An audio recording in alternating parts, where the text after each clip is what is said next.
Ramdam na ba ang pagtaas ng presyo ng gasolina?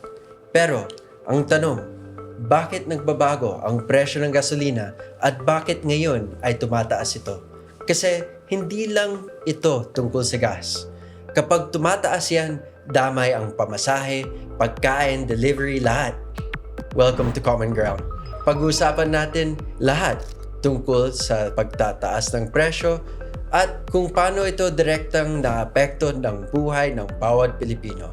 Kasama natin ngayon ang dalawang perspektibo. Una, isang motor rider na araw-araw bumabiyahe at direktang naapektuhan ng pagtaas ng presyo ng gasolina, si Jay Sibayan, o sa TikTok, siya ay kilala as Kaswabe Vlog. Pangalawa, isang ekonomista na tutulong sa atin maintindihan kung ano mangyayari or ano nangyayari behind the scenes. Kasama natin ngayon ang Chief Economist ng RCBC, si Michael Ricafort. Tatanungin natin siya tungkol sa ekonomiya, inflation, fuel prices, at iba pa sa bansa. Thank you for joining us today. Guys, thank you for being here with us and kumusta na yung biyahe pupunta dito? Una ko sa akin po, talagang sa gasolina, ramdam na ramdam po yung pagtaas talagang sa kita. Maliit po kumpara sa dati. Oh, kayo po? Well, tulad sinabi ni Jay, no? Kasi sumakay ako papunta dito. Yung app, parang may defect, no? Nakasakay na ako. Yung app na una kong ginamit, tumuloy yung driver, pero wala naman, di naman naka-reflect sa app. So, ayun ang parang strange, no? Galit sa akin yung driver kasi nakasakay na ako. Tapos, wala naman akong binok. So, tapos tumawag sa akin, nagalit, ramdam yung tension na mahal nga yung gasolina. So, ramdam ng mga tao, na talagang mahirap na, nakakaawa rin na parang kailangan ayusin din talaga ng mga app yung mga software nila. Kasi napansin ko yung ibang app pabagal. Hindi real time. Kawawa yung mga driver pumupunta doon tapos wala naman pala. Pati technical issues, no? Hindi lang gasolina ang problema natin System, dito. system ng Pati yung application. system, no? Pero balik natin dito sa issue ng gasolina, no? Sinabi mo na medyo na nararamdaman mo na. Anong ibig sabihin nun? Parang bawat linggo nararamdaman mo yung pagtaas. Nagtitipid ka na ba sa mga biyahe mo? Hindi po kasi pwedeng makapagtipid sa biyahe. Kasi dati po, long ride po talagang biyahe ko. Oo po. So dati, kung naglo-long ride ako, talagang kumikita ko ng 1,000. Pero yung 1,000 na nababawasan pa yung commission ng application. Magkano Pero yung bawas? 20% po. So 20%? Sa 1,000, sa kanila po yung 200. Sa amin yung 800. Siyempre, kumakain pa po ako. Opo. May mga ganun pa. Tapos ngayon po, sa tumataas yung gasolina, linggo-linggo tumataas po yung gasolina. So yung kita mo, sa palit po ng paliit talaga.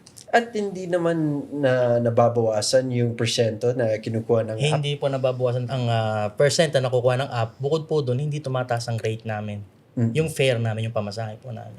Sa lahat ng mga gasolinahan, ano yung mas fair na gasolinahan na napuntahan mo? Sa yung tinatawag nilang tatlong Major matitibay companies, po na sa Petron. Talaga. Tapos pagka doon sa mga yung katulad ng Uno, Refill. Tapos depende po yun sa lugar kasi sa probinsya, kunyari sa Batangas, sa Laguna, sa Pampanga, medyo talagang yung diferensya na sa Maynila. Yung presyo, may diferensya po siya. So yung sa Maynila, mas mababa? Hindi pa, mas mababa po sa probinsya. Sa probinsya. Opo. So dito mas mataas. Oo po. Oo. What's the reasoning for that? Kasi po, una, market forces. Nga yung katakataka Kaya siyempre, yung katanungan ng mga tao, bakit mabilis pag tumaas? Luma naman yung inventaryo. Although kasi market forces. Kasi dapat pagpababa, ganun din. Diba? Pagpakyat, mabilis. Pagpababa, ganun. Market forces. That's why there's competition. Other than the big players, may independent players tayo. So may choice yung mga tao. Yun nga lang, yun dapat yung, siguro rin kung may polisiya na malinaw din sa market forces Kasi ramdam na lahat no? Parang, dapat fair. Kung talagang, kasi wala na talagang involvement yung gobyerno mula nung pinrivatize yung mga state na oil companies, no? At wala na rin yung OPSF. Kasi, alam mo, pag may OPSF, kahit yung ibang bansa, Indonesia, yung mga may subsidy, lumalaki yung utang ng mga bansa nila, nagiging fiscal problem siya. Teka. Ano yung OPSF? yung Oil Price Stabilization Fund. Dati pa po yun. I think naabutan ko po yun, mga late 80s, early 90s eh.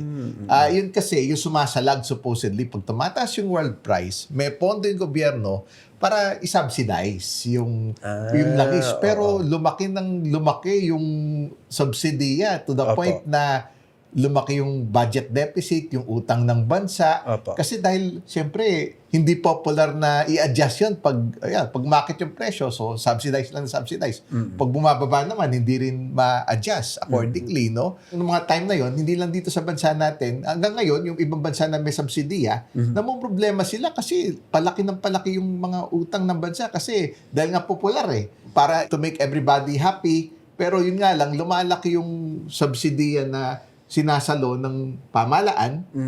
So, yung utang, palubo ng palubo. Mabuti tayo, wala na tayo nun. Well, yung sinasabi ng mga ibang tao, parang masyadong marami tayong subsidies. Sa tingin mo ngayon, kulang tayo sa subsidies or kailangan dagdagan yung subsidies? Siguro dapat targeted pa rin. Actually, Targeted. parang naging age-old, hindi naman age-old, but in recent years, even since the pandemic, kasi yung hawig na sitwasyon natin 4 years ago na nag-Russia-Ukraine war, para kasing ang subsidies, parang relief lang yan, temporary. Na, kasi yun naman ang behavior ng world price, hindi naman talaga siya tumatagal above 100 kasi may demand destruction. Pag mahal, nagbabawas ng konsumo. Kita natin yan sa mga sasakyan sa kalye nitong Holy Week at itong mga nakarang araw, kumunti.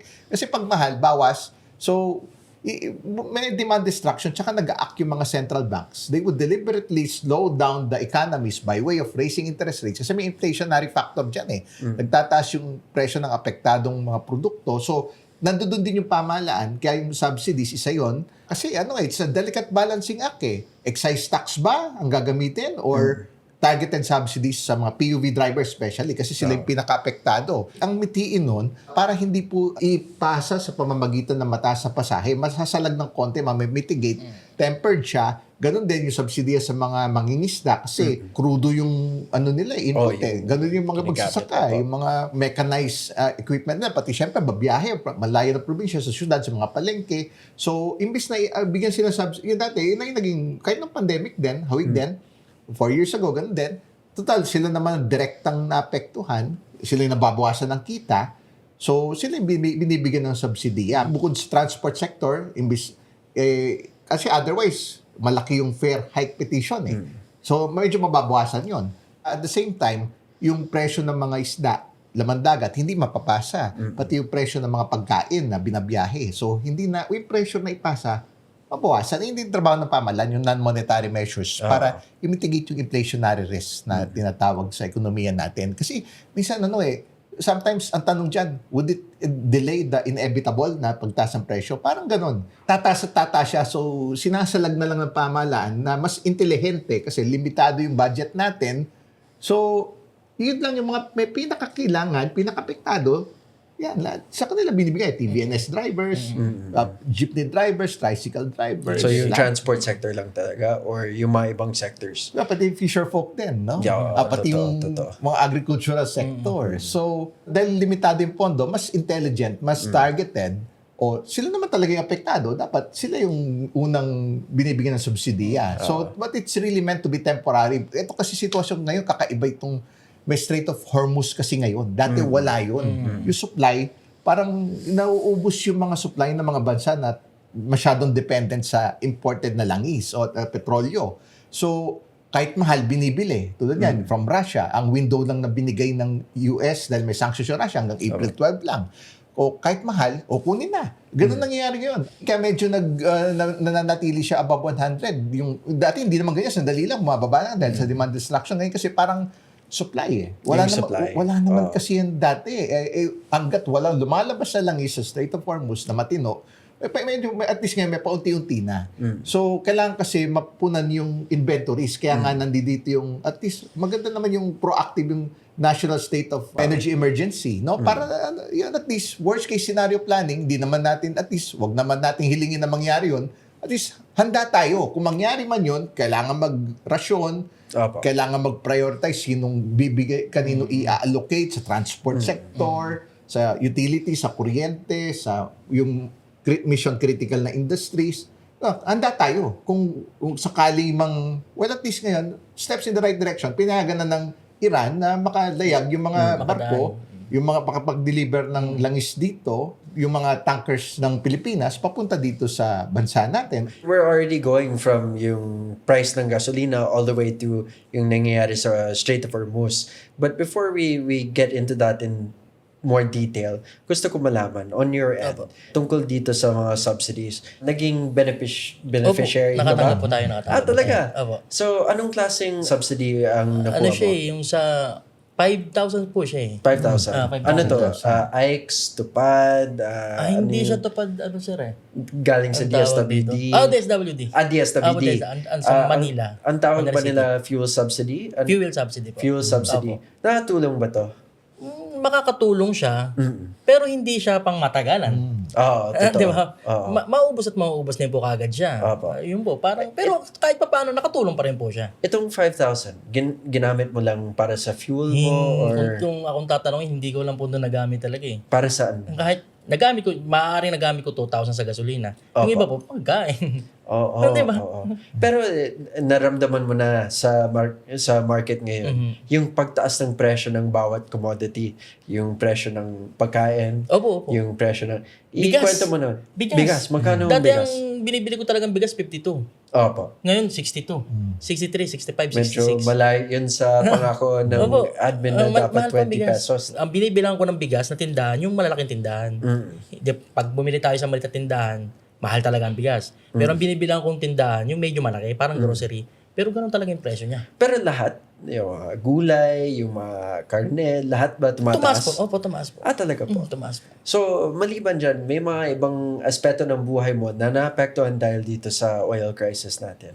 Opo. Ano pa? Yung kita talaga. Yung kita. Number 1, kita.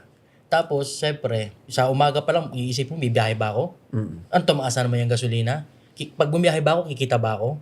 Parang ganun. Kasi, syempre, maintenance sa motor. Araw-araw, ang gulong mo, nakakalbo. No, di ba? Talagang hindi mo alam kung paano mo pagkakasya yung kita mo sa gasolina, sa pagkain. Sa isang araw, magkano bang kita mo? Kumikita po ako ng 1,000 sa isang araw. Pag swerte, 1,300. Pero may babawasan pa po yun ng 20%. Ng 20%? Ng app, ng application. So, kumbaga, mga 800 pesos pataas ang take home mo Opo, ganun. sa isang araw. Sa isang araw. Tapos ngayon, dahil sa oil crisis, Lalo na pong... pababa ng pababa ang take home mo. Ang full tank ko po dati, 250. Sa motor ko. Ngayon, 400, 500. Pero hindi ba tumataas yung price ng booking ngayon? Hindi po. Hindi ba? Hindi po. Okay. Hindi po. So- Kahit po sa platform. Ano bang suggestion mo para maramdaman mo either ang tulong ng gobyerno or ang tulong ng may-ari ng app? Pagka may-ari po ng app, dapat pahalagahan kami. Taasan niya kahit konti man lang yung fare namin. Sa gobyerno naman, sa gasolina, yung sinasabi nilang value-added tax, yung ewan ko kung tanggalin daw, sir. Diba? Tanggalin daw.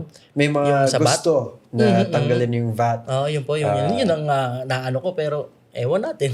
Kung mangyayari Oo, talaga. mangyayari po. Ang maliban dyan sa naramdaman mo, ang sinasabi ng taong bayan, yung mga kasama natin online, lagi nila sinasabi na, open ng Strait ng Hormuz. Sinasabi ng Iran na pwede dumaan ng langis natin. Bakit hanggang ngayon mataas pa rin? Binanggit mo kanina na mataas ang presyo ng bilihin ng langis worldwide. So it's a supply issue. Pero hindi niyan naiintindihan ng taong bayan. Can you explain to us in more detail? Well, tama po kayo, Kong, kasi at least battle half won na tayo in the sense, kahit pa paano, magkakasupply tayo. May pag-asa na tayong, we look forward na magkakasupply. Wala na tayong masyadong kaba. Na, kumbaga, dati alay gagana yung bansa natin kung kung ano yung makuha natin. Ay, sa Russia, kumukuha tayo. Kung saan tayo makakuha, kinukuha natin. At siyempre, hindi naman mahal din yung presyo. Although, hindi naman, mahal talaga dahil yun yung world price. Kahit bukas na yung Strait of Hormuz, ganun din. Based pa rin sa world price. Ayun yung realidad. At least may supply. Kesa yung wala, yung fear yung sarado talaga yun. At least ngayon may ano na daw mga at least 15 at may unti-unti na like for the past 2 weeks meron ng dumaan na tanker na ship na papunta sa Thailand, papunta sa Malaysia, sa India, sa Pakistan. O ngayon, nintay natin kung magkakaroon na rin tayo na para sa Pilipinas. In the long run, dahil bukas na ulit ang Strait of Hormuz at meron tayong balita na may mga tankers na dumadaan na. Anong expectation natin in the long run? Bababa ba yung presyo or tuloy-tuloy yung pagtaas? Well, kasi tumaas lang po yung Kong nung Holy Thursday. Opo. Tahimik na siya. Maganda na sana nung Holy Wednesday Kasi yung world price nasa $98 na lang, yung Limex oil. Opo. Aba, biglang pagdating ng 111 nung Holy Thursday. Kasi ito si Trump, nagbigay na naman ng ultimatum. Kasi either of two things Klaro naman talaga yung sinyales ng US at ng Israel. Yung yung leaders sila. Sabi, yung objective sila maaring achieve na. Hindi na makagawa ng nuclear weapon yung Iran at hindi na rin makagawa ng ballistic missiles. No? Kaya medyo malapit na sila. They're already near the end of their objectives on the war on Iran. And mag-exit na or ceasefire muna. Tigil putukan. Doon papunta doon sa kapayapaan. Pero kasi ayun yung isa sa kondisyon ni Trump, ibuksan niyang Strait of Hormuz. Pero di ba sinabi niya 2 to 3 weeks, mga 2 to 3 weeks ago?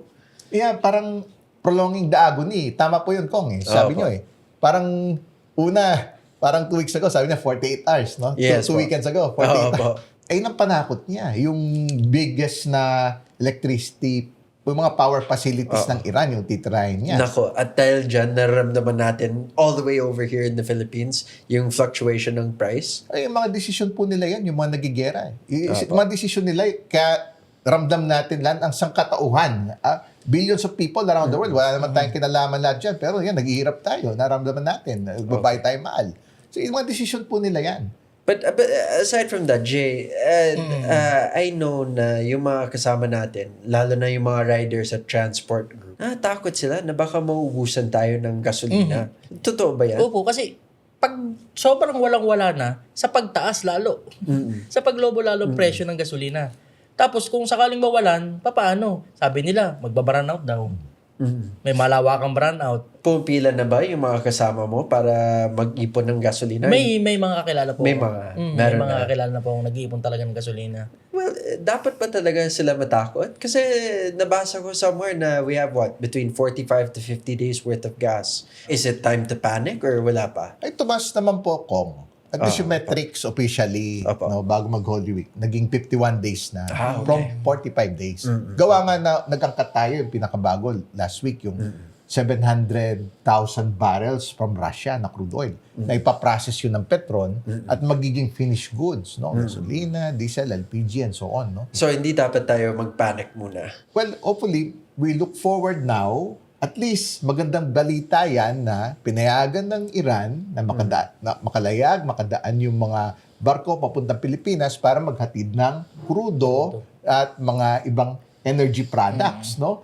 Dapat hindi naman siguro muna kasi dahil yun naman ang numero that's 51 days na supply from 45 days. Kaya, well, kasi sa ganitong pagkakataon, dapat talaga, din tayo, yung iwasan din natin yung sinasabi ng otoridad, huwag mag-panic basta-basta kung di naman kailangan. Totoo. Kasi minsan yung fake news, nakalaban natin lahat fake news. yung mga fake news.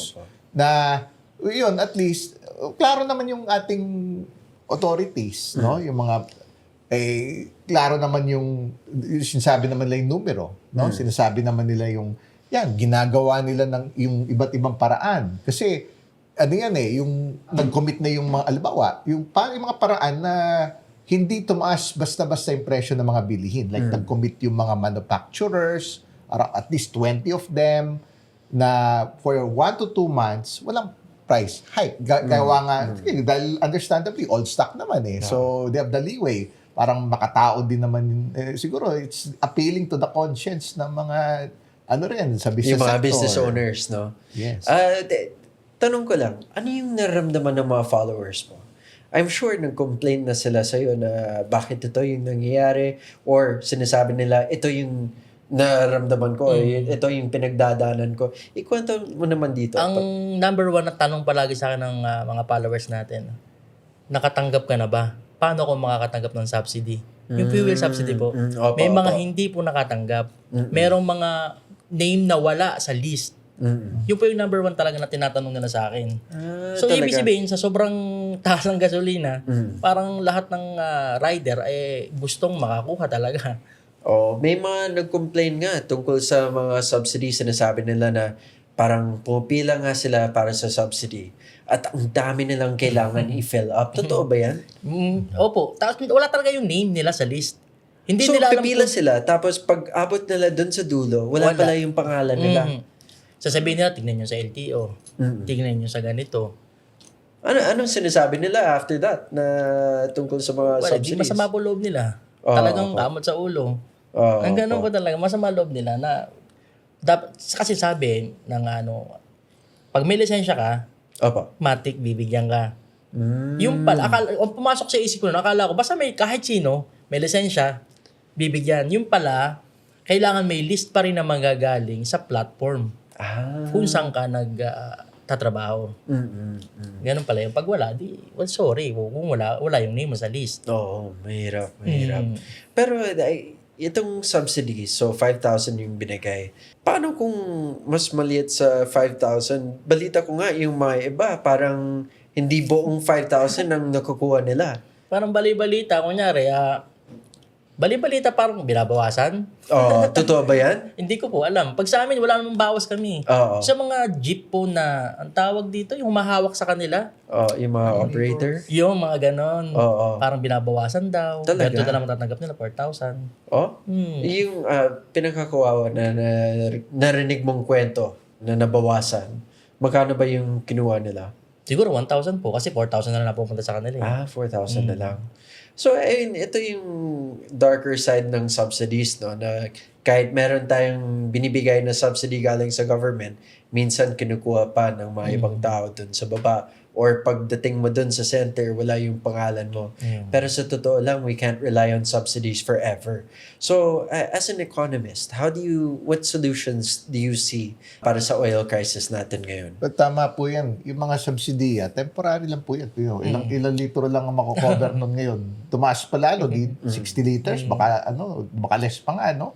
Ilang araw lang yung 60 liters, di ba? So it's really temporary po, yung subsidies. Kasi on the premise na hindi naman po magtatagal yung crisis. Pero kasi kakaiba po ngayon dahil on the supply side. So tignan natin kung magtatagal. So baka kung magkaroon ng adjustment, i-rethink kung i-sustain ba yan. Pero at least targeted siya. No? Kasi touchy yung issue on yung syempre, delicate balance sa excise taxes. Kasi cost-benefit analysis magfo-forgo ng billions. So, maraming billion na peso. Parang 120 plus billion, 130 billion daw ang i-forgo natin. Malaki. Kasi, sino ba yung nag-aambag kasi karamihan, nagbabayad niya, karamihan, higher income bracket, yung mga may kaya. Opo. No? At syempre, kasama doon yung mga SUV, yung mga sports car, yung mga Gasler, no? Kaya targeted. Yun po talaga yung wisdom na. Para makatipid hindi makatipid kasi limitado talaga yung financial resources ng bansa natin. Totoo. Kaya cost benefit, malaki yung cost compared to yung benefit, yung relief. Kung bibigyan na relief yung mga may kaya rin, parang medyo di ba? At least kung targeted doon sa siyempre yung kita ng mga driver, sila, yung kita ng mga mangingisda, yung kita ng mga magsasaka na nagbabiyahe, yung mga gumagamit ng mechanized na equipment, na gumagamit din ng krudo, at least yung most vulnerable sector, sa kanila nakatarget. Hindi lang naman doon, no? Pati meron din namang mga ibang programa. Hawig din naman yung iba nung panahon ng pandemya, mga poorest of the poor. For the poorest of the poor, para maintindihan ng mga kasama natin, can you explain what excise tax is? Kasi po yun yung buwis sa petrolyo, no? Nga po, pag nilift yan, ang epekto sa diesel, pwedeng bumaba ng 6 pesos. Ang bagay. Okay. Gasolina, around 10 pesos. Yung baba, no? Malaking bagay yun. Ang bagay. Pero sa laki ng tinaas ng diesel, kada Siyempre, linggo, parang drop in the bucket, kumbaga. parang nagmukha na siya maliit Oo. Dahil sa taas, 20 kada linggo. At least, kahit pa paano, may ibsan. Pero, we have seen worse yung malaking increases So, parang tama po kayo, parang drop in the bucket.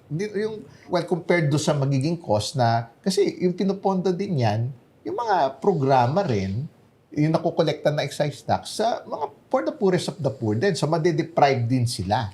Kaya parang yun na yung naging actually, parang compromise na po yun.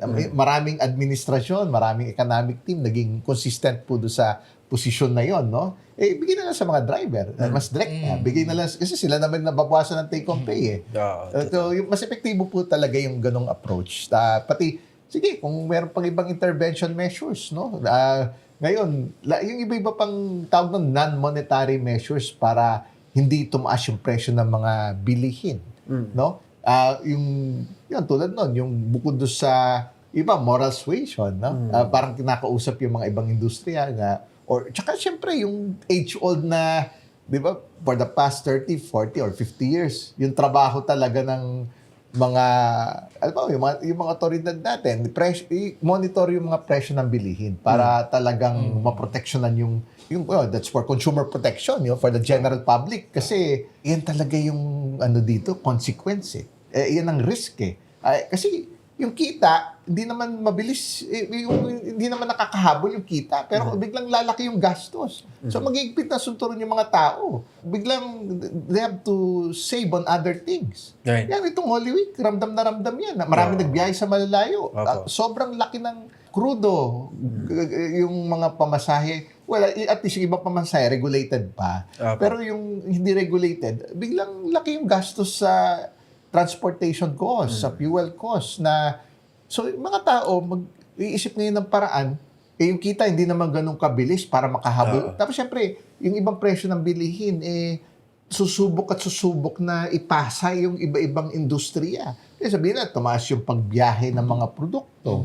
So, try nila ipasa yan. Tapos yung mga isa pasahe, yung petition doon, no? So ngayon, temporarily, parang binris muna. Pero yun nga, binanggit nga sa yung mga fares eventually. Pero syempre, papunta rin din doon yung mga petition mag-adjust lahat Parang lahat gusto mag-clamor na itaas yung mga presyo nila para makover yung mataas na cost nila. Yes. Kahit yung mga sweldo, papunta yan, yung mga wages. Nag-i-spiral yan. Problema yan ng buong mundo ng mga central banks parang 4 years ago. Pero ngayon kasi mas mataas yung dihamak na mas mataas ngayon yung presyo ng diesel at gasolina compared to the Russia-Ukraine war. Dapat huwag tayo umasa masyado sa imported na langis. Kaya yung mga polisiya, tulad yan, yung mga tao, dumadami yung bumibili ng electric vehicles. Pero syempre, at some point, tataas din yung demand sa kuryente. Parang nung diesel, mura. Totoo. Gasolina pa rin yun. Different form of energy. Tignan mo, dati mura yung diesel. Nagbili nga ng diesel. Ngayon, mas mataas yung diesel kasi mas marami na nagamit ng diesel. Ganon din yan, balang araw. Kung dumami yung gumamit ng electric vehicles, dami rin yung demand sa kuryente. Akin din yung kuryente. Well, okay. Let's talk about that for a bit. Yung sinabi mo kanina na medyo nag-iiba na ang track ng mga kasama natin. Yung sa transport sector kasi, kung ganito yung mga prices ng gas, hindi magbabago yan. Are you considering na lumipat sa ibang form of work or are you considering na lumipat sa electric? Yun din po, pumapasok po sa isip ko yan. Kasi pagka sa electric, hindi ka na magagasolina. Pagka naman naghanap ka ng ibang trabaho, hindi na ako magmumotor, hindi na ako magagamit ng gasolina, mamamasahin na lang ako. Nasa isip ko din naman po yun. So, ano yung mga ibang trabaho na naisip mo? Sa hotel po, galing po kasi ako sa hotel. Ang problema nga lang, syempre, may edad na ako. Tapos medyo lumaki ako. Hindi ko napansin. Ang hirap po na baka hindi ako matanggap. Kaya nag-i-stay pa rin ako bilang rider. Lalo pat naging nakasanayan ko na yung trabaho na pagiging delivery rider. Meron ka bang tinatawag natin na side hustle or kita sa ibang bagay? Parang sideline. Wala po wala talaga ako ibang sideline. Nakafocus talaga sa dati titinda ako ng mga donut. Donut. Gumagawa ko. Okay. Sayang naman. Masarap yan. Dalhin mo dito. Masarap yan sa kape. So, aside from that, ang tingin mo, lahat ng mga kasama mo, you'll wait it out na matapos to, you'll stick to being a rider. Opo. Kasi nakakamiss mag-full tank ng 250. Nakakamiss pag kumita ka ng ganito, ramdam mo yung kita mo talaga, hindi yung parang maluluha ka na lang, bakit ito na lang yung mauwi ko sa pamilya ko. Kasi mahal po talaga ng gasolina. Well, it happened before, no? In the 1980s, there was also an oil crisis. Did the prices of gas go back after the crisis or did it stay high? Well, kung maaring temporary, no? Kasi parang rule of thumb ko, nakita ko na yan ng late 80s to early Opo. 90s yung Desert Storm nung in-invade ni Saddam yung Kuwait. No? Yes po. Dati, nagsimula yung mga mid to late 80s, yung diesel, 5 piso lang. Pero sinasabi ko lang to, siyempre hindi tayo babalik doon. Yeah, naman. Kasi nag-a-adjust talaga lahat. Ayun ang painful doon pag nag-adjust Pero lahat. bumabalik sa dating price or nakatenga lang dyan kung saan umabot? Pag medyo dramatic po, Kong. Halimbawa, nung late 80s na nga, naging 7 pesos. Opo. Unti-unti eh. Tapos, nung nag-Desert Storm, nagulat ang lahat noon kasi 1990, 1991, biglang naging 20, 25 pesos. Kasi as an economist, nakikita ko rin yung pattern. Parang i-times 10 natin lahat. Kasi yung pamasahe noon, nagsimula lang nung 5 piso yung diesel, mga 75 centavos. Tapos nung naging piso, ngayon 13 times nga yung pamasahe. Pero kahit para mas simplify, mga more than 10 times lahat. So, Parang, bababa ulit, pero not completely. opo, hindi na po talaga completely kasi yun ang epekto sa ekonomiya ko. Kasi lahat magkaklamor for magtaas ng presyo. Lahat yan. Kasi naalala ko yung bound ko noon, 20 pesos, biglang, dati kasya, ngayon biglang hindi na kasya. Kasi tumaas yung mga pamasahe, lahat, pagkain. Hindi na po talaga bumabalik. Ang inflation, kailangan rendahan yan. If inflation is not nip at the bud, yung habang maliit pa, sa spiral yan, out of control. We had past experiences in the 80s, in the 1970s, and also in the 1930s. Kasi, tulad yan, ano ba nangyari noong 1980s? Iraq War. Nandun ang Iran. Nandun ang crudo. At 1970s, Iranian Revolution. Iran na naman, late 1979. Oil shock, Middle East. So, sina Israel. At yung ito yung, noong time na yun, nagka-oil shock. Yung mga gasoline, sabi, no gas. Ganon. Yung mga, kasi mga lalaki yung mga sasakyan nun, no? American car, no gas. Bigla may karatula. Kasi, ang leksyon dyan, kahit gaano ka-painful, kailangan sila magtaas ng interest rates. Yung US, yung central banks around the world. Bakit po? Para pahinain yung mga ekonomiya. Sasadyain pahinain. Bakit po pinapahina? Di ba parang counterintuitive? Kasi hihina yung demand sa crudo. Kaya napababa yung crudo. The lowest for crude, late last year, was $54. Kasi 4 years ago, $92 yan. That's February 24.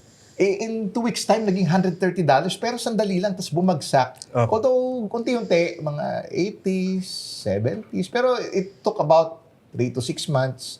Pero, Ang tagal matagal. Matagal po. Parang kung inaral ko po yung mga retracement for the past 25 years. Pag nag-above 100, yung record high was like $146 noong 2008. No? It took the earliest 2 to 3 months. Kasi demand destruction. And then, syempre, matagal pa bago maramdaman natin dito. Opo. Tapos, yung Russia-Ukraine war, about 6 months. Yes. Kaya, ang proseso kasi niya, nag-adjust na yung mga presyo, nag-adjust na yung mga sweldo. Kaya yun nga yung sinasabi ng mga commodity traders. Kahit bumaba yung commodity prices, kahit mas mababa pa sa pinagsimulan nila, Right. it ended $57 nung last year. And it was like $67 before the war, February 27. Tapos, di mas mababa. Bakit hindi nag-rollback na... in fairness, medyo nagsikwenta naman yung mga gasolina, diesel, diba? Mga 50 plus or yung mga independent players, even a little less, mas competitive pa. Pero, kasi po, nagko-compound yung minimum wage hikes. 6 to 7% per year yan. 2022, 2023, 2024. Last year, 7%. So, every year nagko-compound. Ang ginagawa ng mga negosyo, industriya, pag nagtataas ng wages, tumataas yung mga presyo ng bilihin, pinapasa. Kaya tanong lang, wala na ma-rollback sa mga minimum wage. Kaya ganun po yung epekto sa ekonomiya. Jay, hindi mo naramdaman yung pagtaas ng wages, no? Hindi po. Hindi talaga. Tapos, Hindi. eto, sa pagiging TikToker mo or yung sa Facebook mo, Opo. kumikita ka naman doon? Sa Facebook po, Sa kumikita Facebook. tayo kahit paano. Opo. Sa TikTok kasi, alam ko, kailangan mo mag-live. Oo. Mag-live. Baka mag-live selling ka Mag-selling para... ng donuts. mas kumita ka. Opo. Pero sa Facebook, may live din naman. Pero yung kumikita pa rin naman po sa mga videos. Pag-usapan natin to. Binanggit mo kanina yung utang ng mga bansa, no? Yung utang naman ng mga tao. Kasi syempre, when country to country economies, large scale yun. But on a granular level, sa tao mismo, yung mga kasama mo na mga riders, bumabaon po sila sa utang Opo. dahil sa mga nangyayari ngayon? Opo. Mas mahirap talaga kumita ngayon, no? Mas mahirap po talagang kumita. Tapos, yung tipid mo, saan ka nagtitipid? Sa pagkain mo, sa Sa pagkain ko po. pagkain? Dati kasi kung bumibiyahe ako, kumakain talaga ako. Kita naman po, nakaka-3 rice ako. Hindi ko nakita. Ngayon po, tinapay na lang talaga. Ah, Tinapay, coffee. Yun na lang po. Tapos pagka gusto kong, kunyari, bumiyahe ako ng Pampanga, kailangan ko makabalik ng Manila. So, pampagising ko, energy drink. oo. So, ginagawa ko na lang, kape na lang. Kape na Mas lang. makakamura po kasi talaga. Talagang tipid po. Baka mas healthy din na magkape ka kaysa sa energy drink. Oo. Pero naiintindihan ko, may family ka? Meron po. Ilan na yung mga anak mo? Bali, isa pong asawa ko, 3 pong anak ko. Okay. Opo. Tumitipid ka na ba sa mga baon nila? Sa sa mga kailangan nila sa eskwela? Buti nga po ngayon, sa ano pa, yung bakasyon. Oo. Wala pong pasok, hindi pa po nagbabaon ng mga bata. Pagbalik. Pagbalik, yun. Medyo patay na naman tayo dyan. Talagang mararamdaman mo na naman po kung paano may budget yung pera. Opo. Parang, ewan So, ko. bago tong oil crisis, ano yung typical na baon na binibigay mo sa mga anak nyo? Dahil kasi isa pa lang naman ang anak ko pong nag-aaral yung dalawa, maliit pa. Opo. So, 50 pesos. 50 Ang pesos. 50 pesos. Ang baon nila. Mural naman din po yung nila, yung pagkain sa loob. 50 Pero pesos. ngayon, yung 50 pesos na yan, sapat na ba? Baka hindi ko lang po sigurado. Baka hindi. Tapos, lalo pa po namamasahe pa siya. Ako po yung naghahatid sa school. Ako yung sumusundo. Po namamasahe, lalo na pong talagang papaano na. Hindi ko lang alam kung magkano pamasahe, kung tumaas, kung bumaba. Pero ito, importante yan. Yung pagtaas ng presyo ng gasolina, yung pamasahe, tumataas. Ibig sabihin nun, pati yung transportation ng food or yung mga agri-products natin or yung gasolina or yung crudo na ginagamit ng mga fisher folk or ng mga farmers natin, tumataas din. So yung bottom price ng bawat good, rice, vegetables, etc., tumataas din. Ang ending nun, naapektuhan ng baon ng anak mo. Kahit yung mismong pagkain namin sa bahay. Oo. Di ba? Kung dati pwede kami magluto ng isang kalahating bigas, ngayon parang 1 kilo na lang. Isang 3/4 pa. Oo. Ano yung pwedeng gawin ng government para maibsan ng konti yung pinagdadaanan mo? Para sa akin, pagbayan ng gasolina. Ang tanong pa paano? Di ba? Well, daling sabihin pero... Ang dami kasi kumakalat na mga fake news ngayon. Tama po ba ang nakikita ko kasi sa Facebook, ang mga kasama natin, nagko-comment, bakit kulelat na naman ang Pilipinas? Nakikita mo ba yun? Nakikita ko po. O yung tayo yung pinaka-worst na gasoline prices. Parang tayo ang top 1 sa mataas ang gasolina. Ganun ba? Tayo ang top Yun yung 1 nakikita mo. Pilipinas. Top 1 ng Pilipinas. At Hindi ko lang po alam kung talagang totoo yun. kaya nga, sir, totoo ba yan? Kulelat ba talaga tayo? Well, siguro, kailangan tayo i-verify din talaga eh. Kasi may subsidiya yung ibang bansa. Maraming bansa na may subsidiya sa ASEAN at Asia. Kaya, well, yung reliance talaga natin eh. Ang auto sales sa Pilipinas, 500,000 units per year. Ang ganong kadami. Talaga ba? Yeah, at ilan lang ang electric vehicles doon. Siguro, pagpalagay na natin, nasa 20 mil. Pero siguro ngayon, dahil sa mga nangyayari, mag-iiba na yan. Mari po. Kasi yung ibang bansa, well, doing the math quickly, no? 500,000 out of, say, 25 mil, yung electric vehicles, di 5%. Yun, nasa range ka nun. Mga 5 or less than 10%. Yung mga karating bansa natin, yung iba, from 20, 30, 40%. All the more ngayon, no? Dahil mas mura ang electric. Well, tataas din naman ang kuryente, pero hindi kasing bilis ng pagtaas ng diesel at gasolina. Totoo yan. Kaya ganun din po yung magiging trend nun, no? Well, of course, syempre, yung electric vehicles, sinacharge yan. So, dapat renewable din all the more na kailangan, may imperative na bilisan yung deployment ng mga solar power, wind power, whether offshore or onshore, yung mga geothermal, although dati for the past 50 years, geothermal, long time tayo number 2 in the world sa geothermal. Ngayon, naging number 3 kasi tumaas yung Indonesia. Hydro, at some point, 50% ng kuryente ng Mindanao a few years ago or a few decades ago was hydro. Kaso pag tagtuyo, kunukulang silang kuryente, nagbabrown out sila matagal. Right. Yun yung sinasabi niya, yung takot na baka mamaya magkaroon tayo ng rolling brownouts sa Metro Manila at sa mga iba't ibang mga probinsya. Malapit na ba tayo doon? Hindi pa. Well, di naman siguro dahil at least marami pa rin sa power plant natin yung coal. O yung coal naman, yung supply niyan may galing Indonesia. May inangkat din. Partly, iba-ibang bansa, may Australia, at may Semirara rin naman na local supply. No? Marami pa rin coal. Meron naman tayong Malampaya na natural gas. At least ngayon, paubos na nga yan in recent years. Buti may nakitang bagong reserva. Yes. Oh, Importante rin yun. At least hindi na tayo aasa kasi dumadaan din yung 20%, hindi lang crude oil, but 20% na natural gas dumadaan sa Strait of Hormuz. No? When nuclear na tayo, hindi lang na nagamit. May foresight na yung mga naunang henerasyon sa atin. No? May foresight na sila. Yun nga lang, natakot lang ng Chernobyl. No? Yung safety issues. Pero yun po talaga, papunta talaga dapat doon. Kasi ito yung Europa. EU, European Union, dinamihan nila yung production ng solar energy. Lalo na sa Russia-Ukraine war kasi ayaw nila masyadong umasa ng pag-import sa Russia ng natural gas. So, mas malaki na yung in recent years, maybe at least for the past 2 to 3 years at least, mas marami na yung production nila ng solar kaysa natural gas. Kaysa coal rather, kaysa coal din. Kasi even under normal circumstances, yung parang business as usual, wala pa yung mga problema na ito lahat. Ayaw na rin kasi ng mundo sa coal Pero ngayon, no choice Kung ano yung meron This is a good time for us to pivot, no, in terms of our energy portfolio. Kasi nakikita na natin yung vulnerability ng bansa dahil sa dependency natin sa oil. And of course, to an extent, coal. Pero swerte na lang tayo, we can get coal pa rin sa Indonesia. Pero tanungin natin si Jay. Pagdating natin dito sa mga nakikita natin online, I'm sure ang dami pumupunta sa'yo, nagtatanong, how do you get your subsidy? What do you have to fill up? Ano yung proseso? Kung tutusin, hindi naman mahaba yung proseso. Kaso nga lang po, nagtataka lang din talaga sila. Kahit ako nagtataka ako, bakit yung iba wala sa, yung listahan. Name nila wala sa listahan?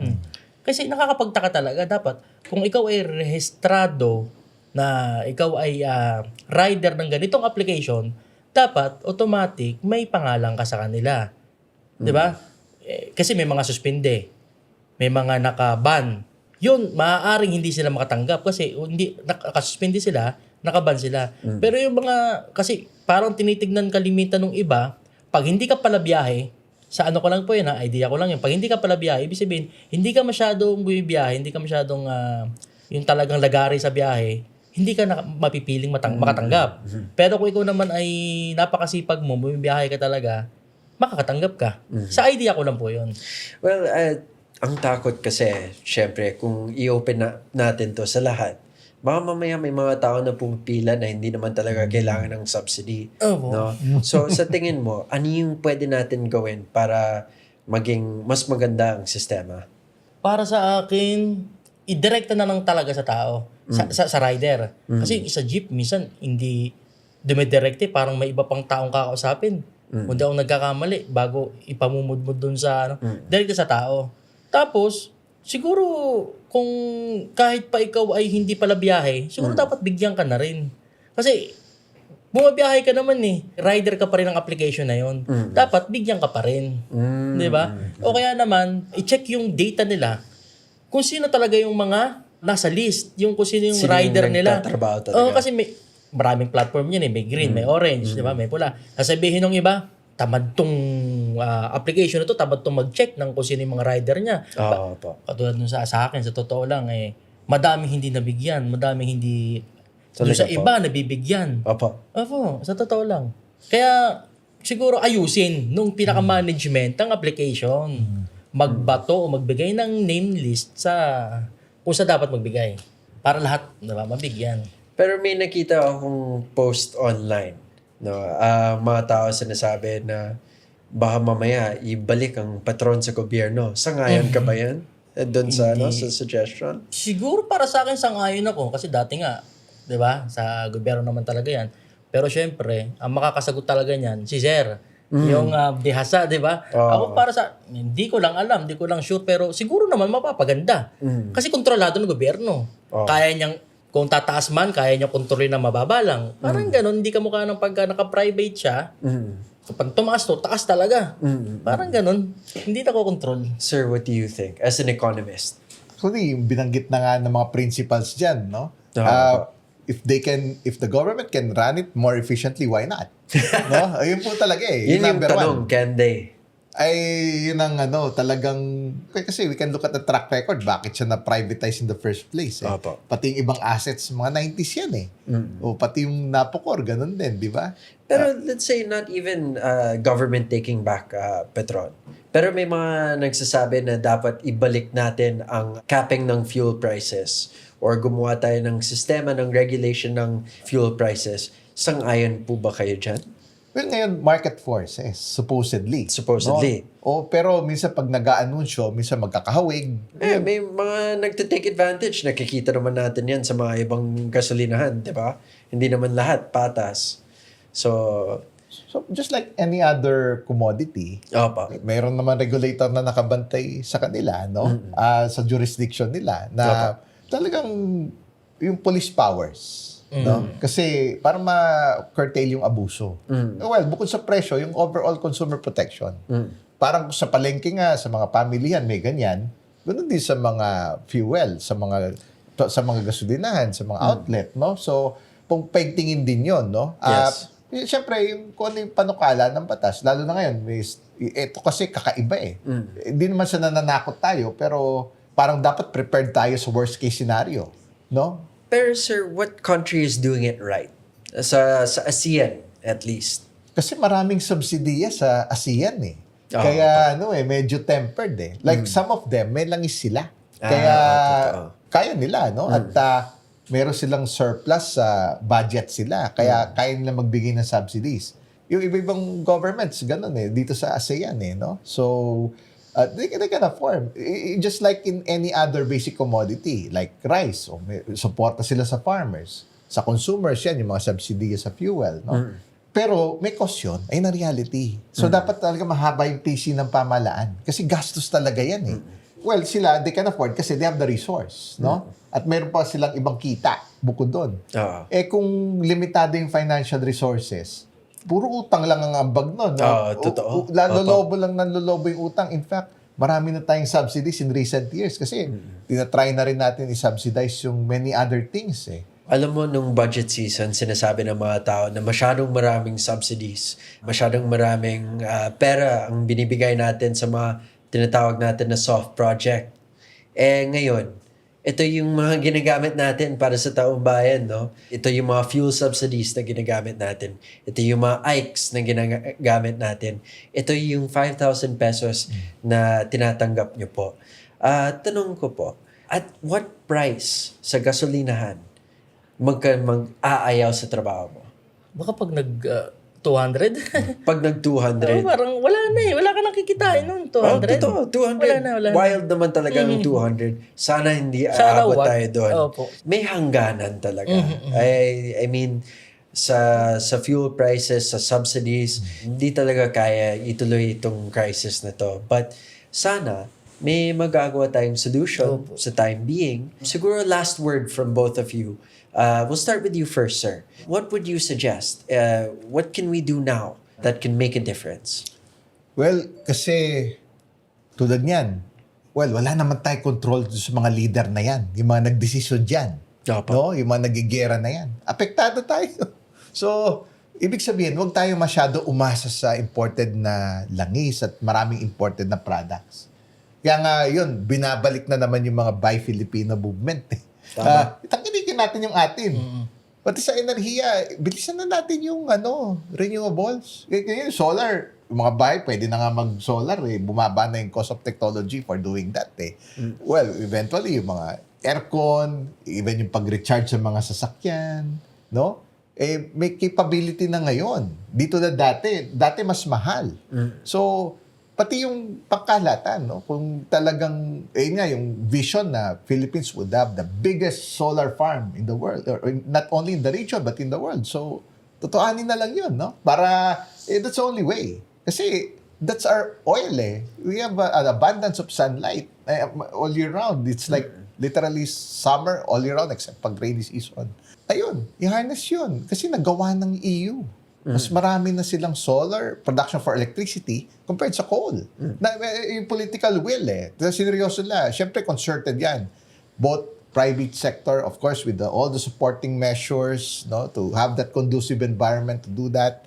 And yung ibang renewables din, no? Bottom line, no, wag na tayong masyado umasa sa imported na crudo. Kasi tulad niyan, yung sasakyan, binanggit ko kanina, 500,000 vehicles. So, bagong mga sasakyan sa kalye, marami pa rin yung internal combustion engine na gumagamit ng gasolina at diesel. Pero syempre, magbabago yan. Yung mindset ng mga tao, kaya nagsisimula yan sa atin eh. Yung ambag natin. Pero syempre, painful to kasi ang realidad ngayon. Magtitipid tayo lahat. Magigpit tayong sinturon. Gagawa na naman tayong paraan para dagdag kita. No? Kasi di naman natin iaasa palagi yan na so gagawa tayong, may optionality tayo kumbaga. Yung opportunities dito ba? Or kaya nga iba napipilitan mag-abroad para yung differential sa cost of living, yung kita at cost of living. Yung mga challenges na yan, minsan, syempre, hindi lang puro padusa yan. Hopefully, it would bring the best out of all of us. No? Mag-shape up tayo. Magtipid tayo. Gawin natin yung renewables structurally. Huwag na tayong masyadong umasa sa imported na mga crudo at mga fuel. You're speaking my language. Sustainability, national products, a shift in energy. 2 quick questions. Waste energy, yes, no? Yeah, yes. Nuclear energy, yes, no? Yes. All right. Now, last words or parting message para sa mga audience natin? Peace on earth. Peace on earth! Hindi, kasi kung walang gera, walang ganitong kahirapang nangyayari. Totoo po di ba, yan. sir? Talagang napakasimpleng salita pero grabe yung paliwanag. Peace on earth po talaga. Yun yung kailangan natin. No? Opo. Anything you want to say in behalf of yung riders? Ayun, sa kapwa ko rider, no? Deliver rider. Tuloy lang tayo, no? Tuloy lang tayo sa biyahe natin. Syempre, hindi naman tayo pwedeng tumigil basta-basta, may binubuhay tayo, no? Tuloy lang tayo hanggat maramdaman natin, malay mo, isang araw biglang bumalik sa dati yung presyo ng gasolina. Yan, tuloy lang tayo, tsaka syempre ingat, ride safe. Well, ako personally gusto ko magpasalamat sa lahat ng mga riders dahil laking tulong yung ginagawa nyo para sa ating bansa, para sa taong bayan, no? At dahil hindi kayo nag-give up sa atin, we still enjoy the services, no? The transportation, the deliveries. Malaking bagay po yan. And on our end, in terms of government, we will do our part to try and make life better, easier for you, and to be more fiscally responsible with what we have in government. So thank you both for taking the time to be with us today, and I hope para sa lahat ng mga online na viewers natin, sana tuloy-tuloy po kayo. Follow us and support us. We will have more discussions like this. Malinaw sa usapan natin ngayon, ang presyo ng gasolina ay hindi lang economic issue. Ito ay issue na pang-araw-araw na buhay.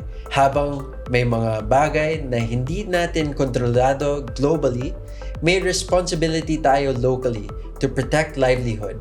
At sa dulo, simple lang ang tanong, gumagaan ba ang buhay ng Pilipino? Kung hindi, kailangan pa natin ayusin. Maraming salamat sa inyong dalawa for sharing your insights at sa mga nanonood ngayon.